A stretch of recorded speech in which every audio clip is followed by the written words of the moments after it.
Hello எல்லாருக்கும் வணக்கம். இன்றைக்கி நம்ம எதை பற்றி பார்க்க போகிறோம்னா, கார்களில் ஹை வாட்ஸ் பல்ப் நம்ம போடுவாங்க. நிறைய பேர் பார்த்துருப்பீங்க. அதாவது எக்ஸாம்பிளுக்கு சொல்ல போனோம்னா, இப்போ நம்ம கார்களில் வர்றது வந்து 60/55 வாட்ஸ்னா, நம்ம 100/90 வாட்ஸ் பல்பை யூஸ் பண்ணுவாங்க நிறைய பேர் பார்த்தீங்கன்னா.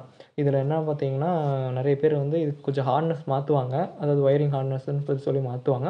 சில பேர் அந்த ஒயரிங் ஹார்னஸை மாற்றாம அந்த ஹோல்டரை மாற்றாமலே சில பேர் போடுவாங்க. அதாவது கம்பெனி ஹோல்டர்லேயே யூஸ் பண்ணுவாங்க. இந்த மாதிரி யூஸ் பண்ணும்போது என்ன ஆகும்னு பார்த்தீங்கன்னா, இதோட வோல்ட் ஹை வாட்ஸும் அந்த ஒரு நமக்கு கொடுக்குற ப்ரொவைட் பண்ணுற வாட்ஸுமே டிஃப்ரெண்ட்டாக இருக்கும். அதாவது வோல்டேஜ் ஒன்று தான். அந்த வாட்ஸ் டிஃப்ரென்ஸ் என்னென்ன ஆகும்னா, இது வந்து ஹீட் எமிஷன் அதிகமாக பண்ணும். இந்த வாட்ஸ் வந்துட்டு ஹீட் எமிஷன் அதிகமாக பண்ணும். இதனால் என்ன ஆகும்னா, அந்த இடம் வந்துட்டு பேர்ன் ஆகிறதுக்கான நிறைய வாய்ப்பு இருக்குது. அதே மாதிரி பார்த்திங்கன்னா, இது வந்துட்டு கரண்ட்டை ரொம்ப சீக்கிரம் வந்து என்ன சொல்கிறது, அப்சர்வ் பண்ணி இழுக்கும். ஸோ இது வந்துட்டு இன்னொரு காரணம். ஸோ பேட்ரி எது வீக்காக இருந்தது அப்படின்னா, இது வந்து வண்டி ஆஃப் பண்ணி பல்பை மட்டும் ஆன் பண்ணிங்க அப்படின்னா, சீக்கிரமே வந்து பேட்ரி வந்து ட்ரைன் ஆகிறதுக்கான நிறைய வாய்ப்பு இருக்குது. ஸோ வந்து இந்த வந்து பல்ப்ஸை வந்துட்டு வாரண்ட்டி பீரியடில் இருக்கும்போது இந்த ஹை வாட்ஸ் பல்ப்ஸை யூஸ் பண்ணாதீங்க. முடிஞ்ச வரலும் இதை தவிர்த்துருங்க.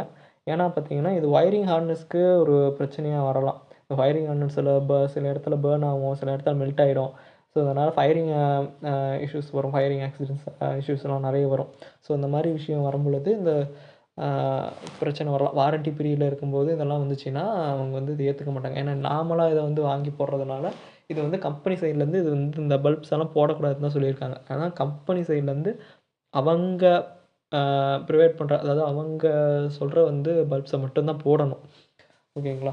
ஸோ நாம் ஒரு பல்ப் வாங்கி போட்டோம், அதிக வெளிச்சத்துக்காக அந்த அதிகமாக வாட்ஸ் வர பல்பை வாங்கி போட்டோம்னா அது வந்து ஏற்றுக்க மாட்டாங்க. 2வது விஷயம், இந்த வாட்ஸ் பல்ப் வாங்கி போடுறது எதுக்குன்னா, அதிக வெளிச்சத்துக்காக தான். அதுக்கு நாம் என்ன பண்ணலாம் அப்படின்னா, எக்ஸ்ட்ரா லைட் கூட நீங்கள் வச்சுக்கோங்க. இந்த வாட்ஸ் பல்ப்பை வந்துட்டு நீங்கள் மாற்றாதீங்க.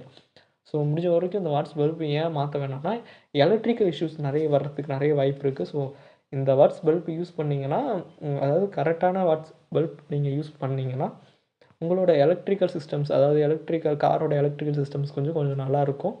அதில் வந்து பிரச்சனை வரதுக்கான வாய்ப்பு வந்து கம்மி பண்ணலாம். ஸோ அதிக வாட்ஸ் நம்ம யூஸ் பண்ணும்பொழுது அது நிறைய இடத்துல ஃபியூஸ் போகலாம். நிறைய இடத்துல வந்து அதனால் பிரச்சனை கூட வரலாம். ஒயரிங் ஹார்னஸ் இது ஒன்றோட டச் ஆகி அதனால் வந்து ப்ராப்ளம் கூட வரலாம். ஸோ இதனால் இதை வந்துட்டு நம்ம தவிர்க்க